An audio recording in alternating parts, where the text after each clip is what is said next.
is we're turning our hip out. So get used to taking your hands here. This is how I would start drilling this. And I would start turning it out. So you want to just be able to do this, right? That's kind of your first move. Right? Can you do this? Then you're needing this foot to come up here, and you're having this pushing down. So I'm ultimately like in this position. So if you walk around, you'll see this foot is not out here. Everything's tight, okay? And I'm balancing where I can push my hip into the guide. So then I can knee walk back, okay? I'm trying to turn their hip back.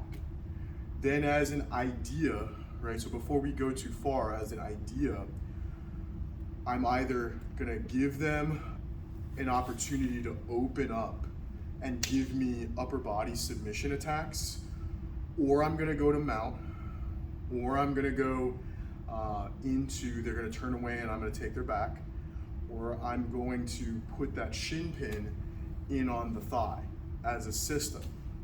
Worst case scenario, I have grips, upper body controls, and I feed them half guard back, okay?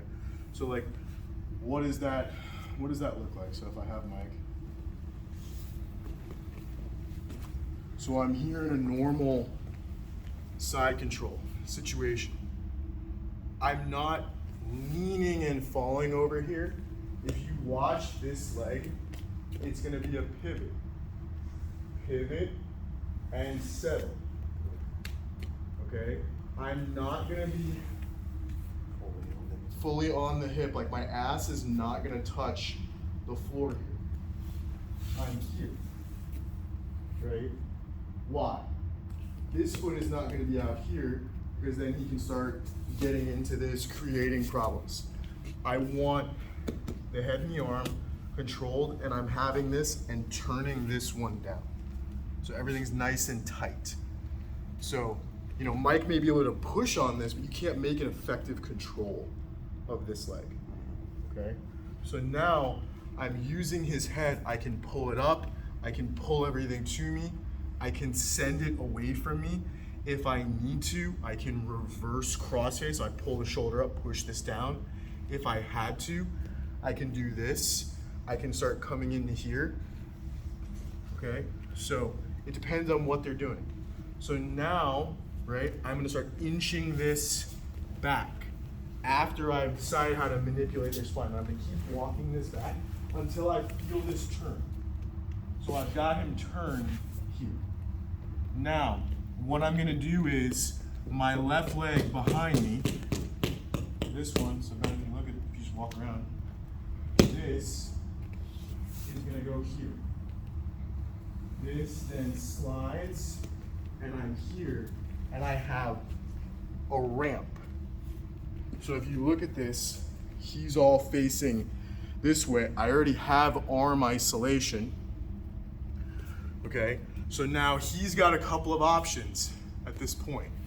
He can stay here and die and let me attack his upper body or go to mount or whatever. He can continue to roll and I'll take his back, or I'll go to mount, or he can turn into me. If he turns into me, okay, this hand is going here, continue to turn and try to regard, fine.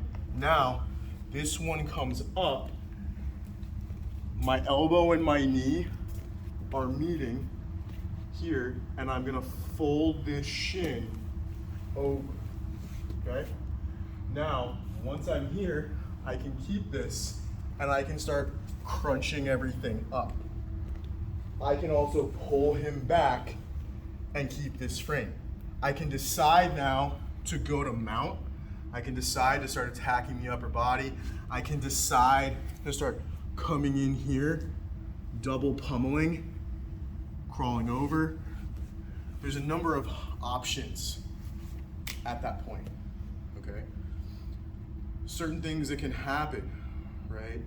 If I'm trying to attack him from here, and I turn the hip down this way, and I want to look at this. So maybe I want to create this pinning situation. So now as Mike goes to re-guard here, boom, I can either walk him away. If he continues to try, this just gets folded in again, right? And then of course, boom. So that can happen. We can have situations where I've brought him to me and I've turned everything down and I'm looking and waiting to start to do things, right?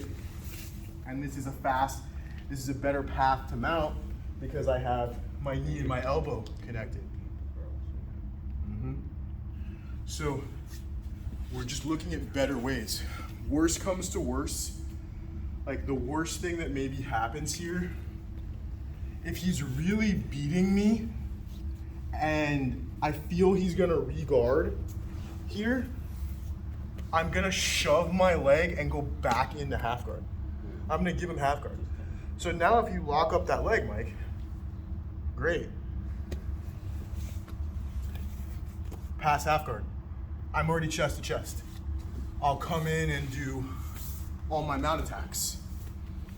Because I've already got chest to chest, I have a single chest trap on demand, like right there. So that's the theory of what we're gonna start with. Does that make sense? Mm-hmm.